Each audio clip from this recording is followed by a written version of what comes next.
Sometimes when trying free motion quilting for the first time, you get the thread tension all messed up and you don't even get to the fun part of free motion quilting because most beginners get so afraid that they broke their machine, they cannot move forward that. So in this super beginner tutorial, you're gonna learn how to adjust and correct your thread tension for free motion quilting and even get tips on thread and needle. Let's get started.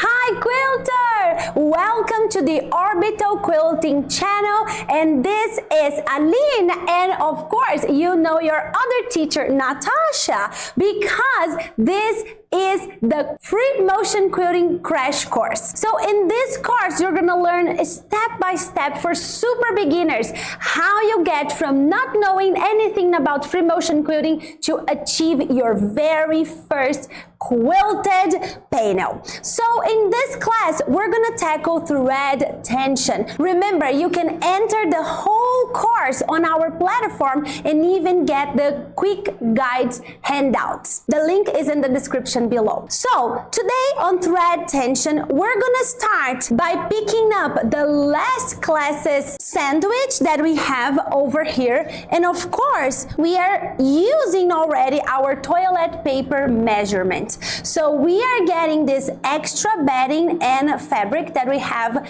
at the sides of our sandwich to make our adjustment center for thread tension. So I grabbed a scrap and I placed here. Notice that I did not put right on the corner because I'm leaving a space on the side here and on top here so I can have a minimum of comfort when I am testing for thread tension in this space. So at this moment you will already use the quilting thread on your bobbin and your needle, and I'm gonna talk about thread and needles at the end of this video so we can get done with the tension part and then we can talk about thread and needles. Okay, what is most important for you to notice is when we are actually free motion quilting and testing for actually quilt, we use the same color of thread on top and bottom, which means on the needle thread and on the bobbin thread. But today I'm using white on top and black on the back so you can understand how tension gets all messed up and how you can correct and adjust it. Okay, so let's get to the machine already, and remember to meet me at the end of the video for thread and needle tips and tricks. All right, so just like I said, we have here a black thread in my bobbin, as you can see here, and the white thread in my needle, as you can see here. So now I'm gonna insert my little thread, my little sandwich here, and we can start understanding thread tensions. So the first thing we have to do here is remember to lower our, can you see that I'm lowering the free motion quilting foot so the machine can actually works, and I'm gonna secure my needle thread with my left hand. With your right hand you're gonna maneuver the needle until it goes down and up, and when the needle is up and the thread is relaxed, can you see that I can easily pull this thread? Okay, it's time for us to slide the sandwich toward us so we can grab the bobbin thread. So as you can see, just securing the needle with our left hand and then going with the needle down and up already brings our bobbin thread up. So now I'm gonna grab both threads, bobbin and needle, with my left hand.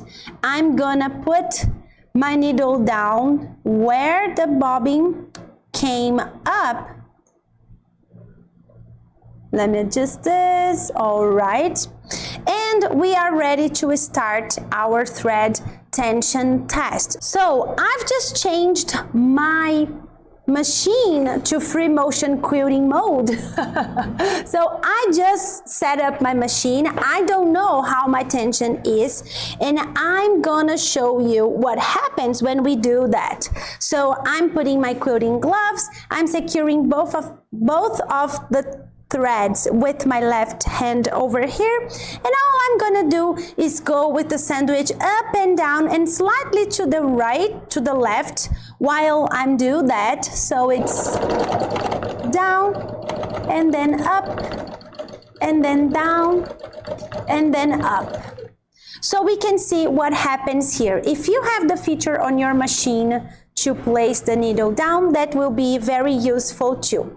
So as you can see here, my thread is not perfect already, and this is very common when we do free motion quilting, because the machine were working with an amount of pressure from the feed dogs and the foot, and now we've changed that. So it's very common that we have an disadjustment, an imbalance in our threads when we prepare our machine for free motion quilting. So you are not breaking your machine or nothing. You're not messing up with the settings of your machine. This is just a regular adjustment. So I'm just going to clip this thread so we have a free way here, and we're going to start to understand what is wrong. So I put the black thread on the bobbin and the white at the top, so you could see what is happening if we had some imbalance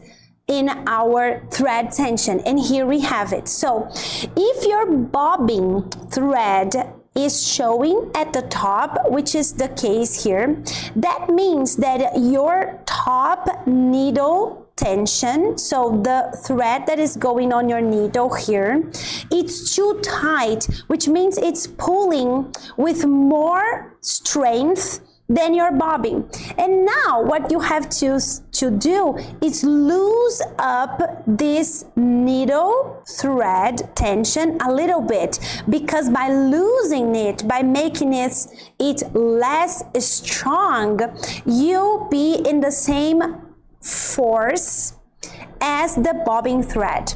So in my machine, I have to go through a few buttons to actually be able to do that.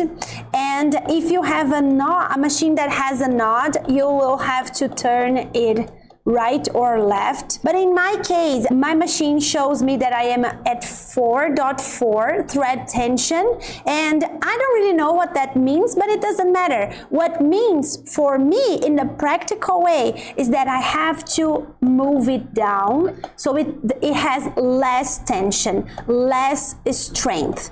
So I'm gonna go to 3.6 and we can see what happens. Let's see. Again, I'm gonna do up and down, up and down. And as you can see here, tension is starting to look better. So right here, I have a big dot, a big eye, as we often refer to this, a big eyelash, and here I have a smaller one, but still it's far from perfect. So again, I'm gonna put my tension, set my tension even lower. So now I am at 2.4, and again I'm gonna go up and down and up and down. And as you can see, it's getting better and better. So right here, it's so small that the white thread is starting to even get to the point there. Still, we have some dots showing here. So I'm gonna go even lower. So now I'm gonna go one more. I am at 1.4 on my machine. We started at 4.6. And now, can't you see that we are super good? Our points are starting to be very clear, we have not one single black dot here on this last one. Still, I think I will go a little bit with less tension because I can see a little black here. So when I was starting, because I could see that we have a lot to work, I went from 4 to 3 already.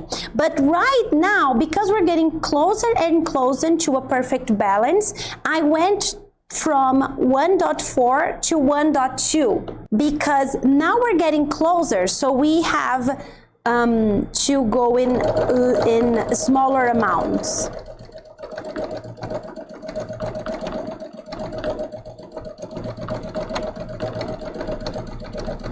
A little bit smaller.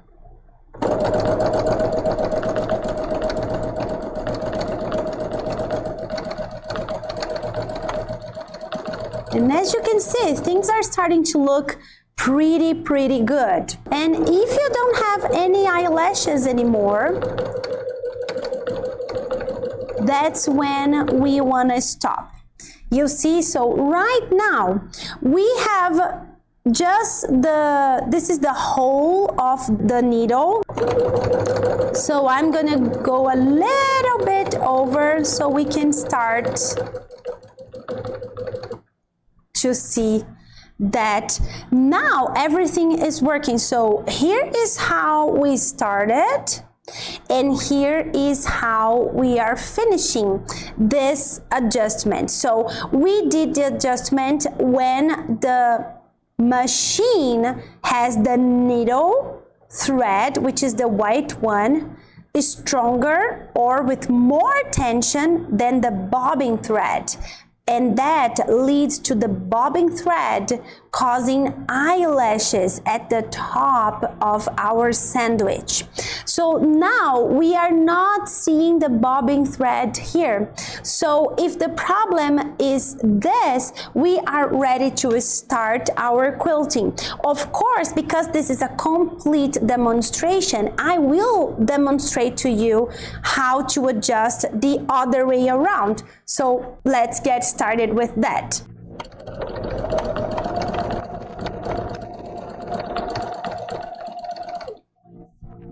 So if we look here, we can see a lot of eyelashes. So this means you need more tension on the needle.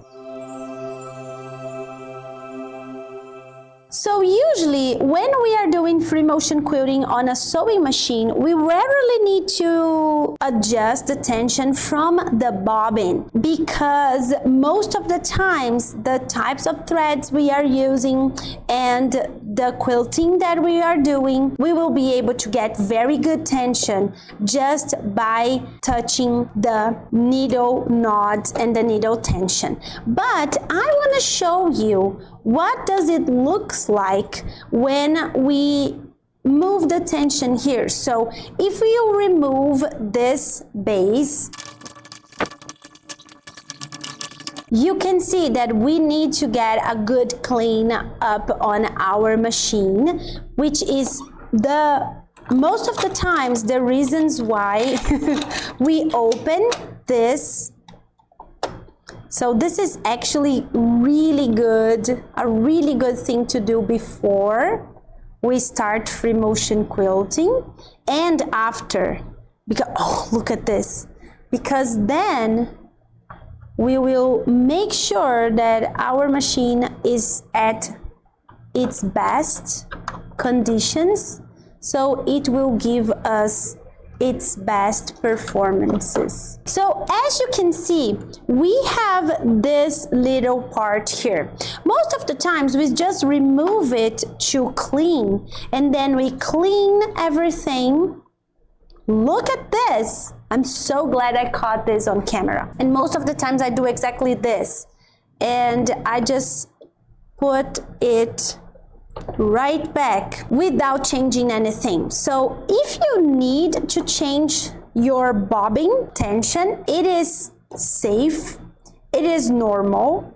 It is absolutely okay, and I will explain to you the balance. So here is the vintage scale metaphor, so you can actually understand how tension works. When we have good tension, the needle and the bobbin tension, they have the same strength with each other. So they have to do a knot, just like that. So they have the same force applied, it's balanced, so one doesn't lose the other and doesn't lose the other. If I am here and one of my arms start to pull more, put more strength than the other one will move away from my body.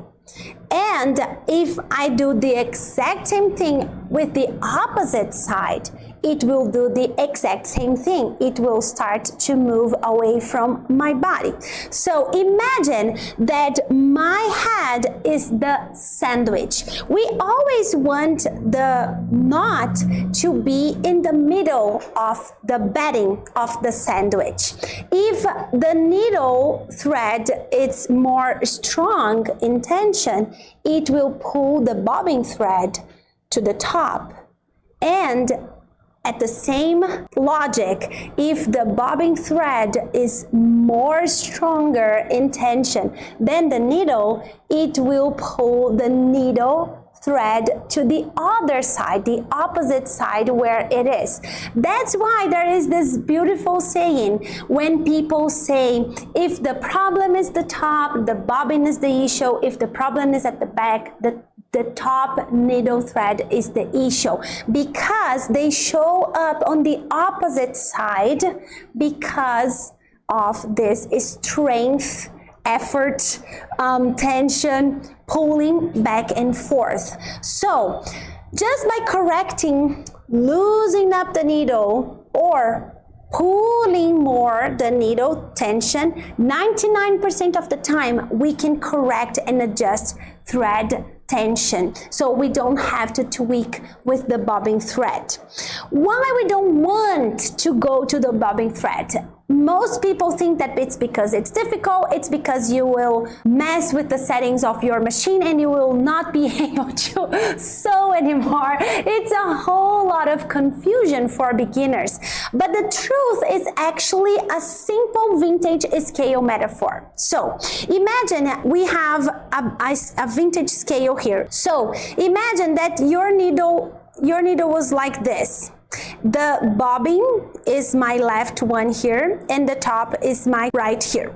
So you are getting closer and closer and closer with your needle thread, but then you said, oh, I will have to change the bobbin tension, so I will go and turn that little screw.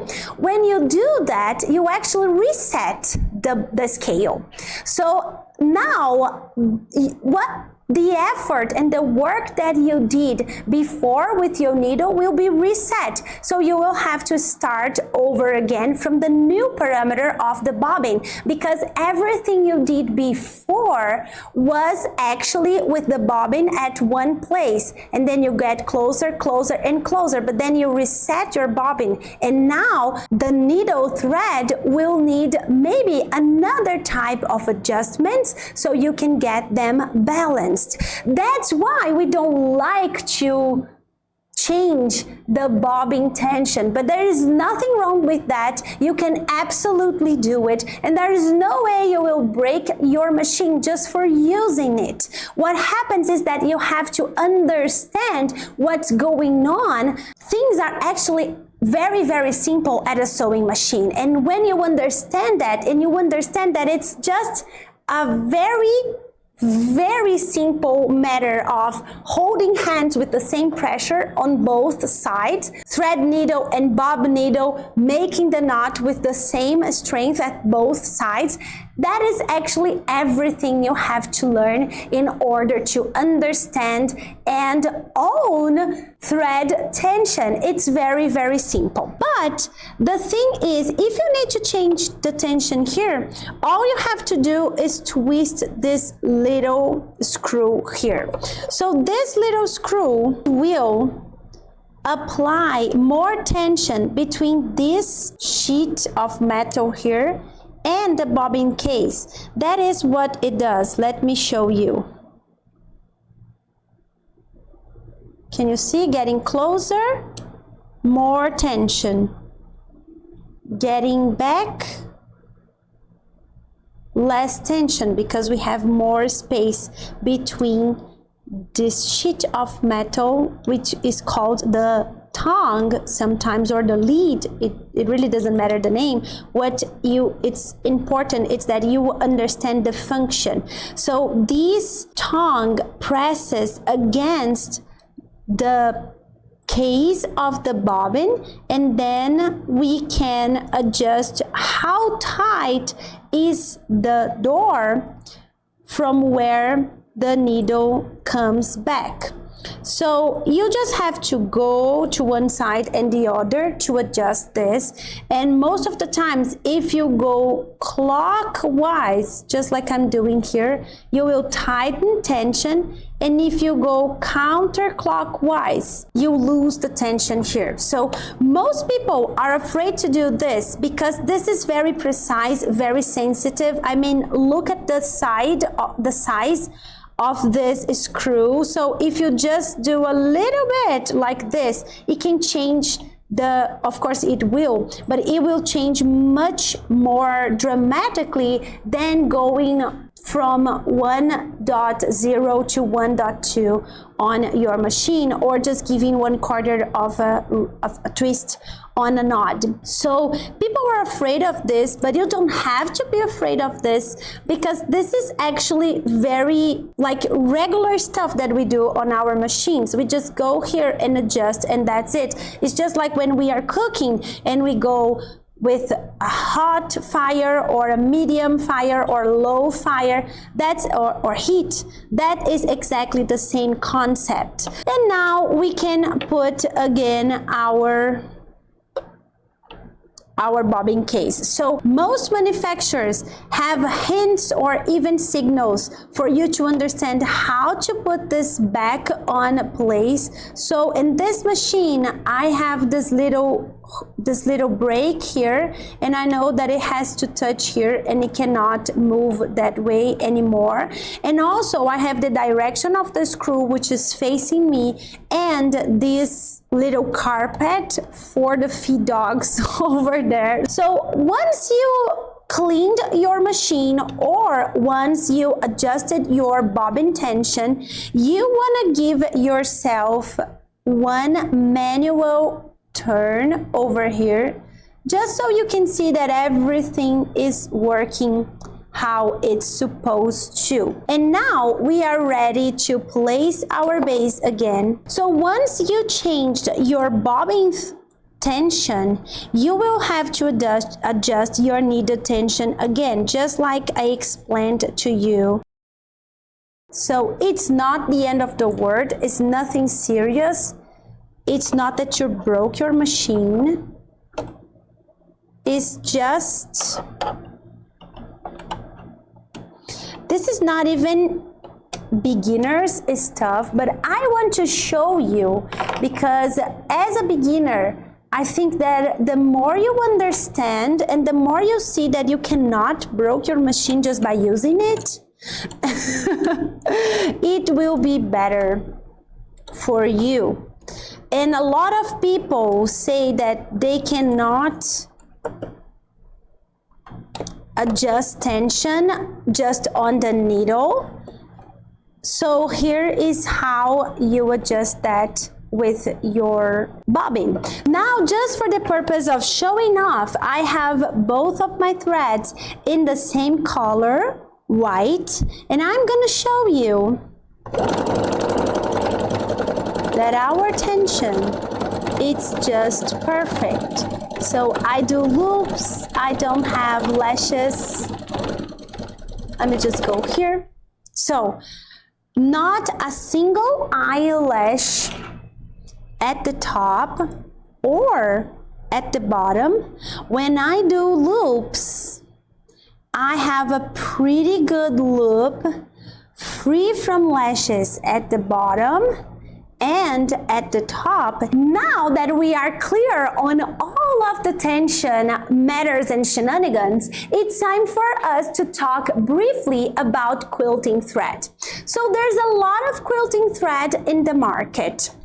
There is poly, tri-lobo, cotton, rayon, etc., etc. What is most important of all of that is the thickness of the thread, because the thickness of the thread will directly influence and determine the size of your needle and the amount of work or adjustment you will have to put on balancing the thread tension. So if you use a 50 weight tri-lobo or cotton thread, which is the ones that you see us working in this channel, it's always tri-lobo 50 weight, you will see that it's not a very thick thread, it's also not so thin, and it will run in the tension knobs very similarly to the threads that you actually use for piecing. Now, you don't want to use a piecing thread for free motion quilting, because free motion quilting needs a linked free thread. Oh my God, this is too difficult for a second language English speaker. Let me say this again.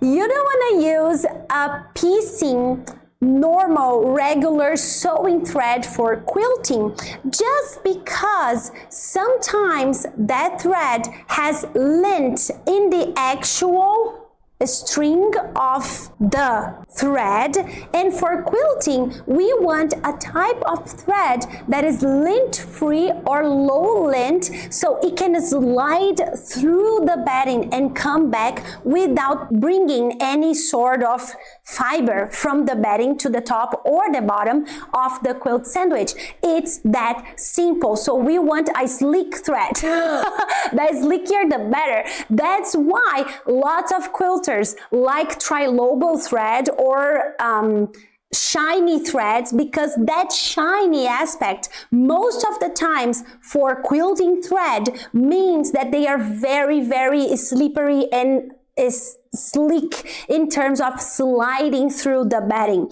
Of course that we will have to adjust tension for that, but we will have to adjust tension anyway, because we've removed two factors that were playing a role when we were sewing with our machine, which is the foot and the feet dogs. So now tension will have to be adjusted. If you are using a thread thickness similar to the sewing thread that you use, you will probably just keep using your regular needle. For example, let's say that you use regularly a 12 needle to piece or sew on your machine, and you are free motion quilting. Before you even start, it's good to move up to a 14, because of the mechanical and technical features of a bigger machine that I will not explain in this video, so it will not overflow you with information that your beginner mind doesn't actually need. But I will mention that they can be better in performance, in tension adjustments, and all of the free motion features that we need from the machine to have a really good, smooth, fun party time when finishing our quilt with free motion quilting. So if you want to move up, it's a good thing to move up like 14 or even 16 if you want. On a domestic machine, I would go just with a 14, but a 16 is also good, is also fine. And you just choose the type of tip that you usually do for your piecing with cotton, which will be most of the times ball needle or a top stitch needle. All those needles that you can easily go through the cotton will be fine for free motion quilting as well. Of course, there is quilting needles, but you don't actually need them to start your free motion quilting journey. You can just use your regular needle in a bigger size. Okay, so now we will meet on the next class here on the free motion quilting crash course. I hope you leave your questions and let me know if this tutorial was useful for you in the comments below. And remember, we have the free downloads with quick guides, including a tension card for you to print and have near you on your sewing machine, so you have all this information easy to access and ready to go once you are preparing and doing free motion quilting. I will meet you when we get on our next class, so you can learn how to free motion quilting with sass, joy, and of course lots of bad jokes. We'll see you.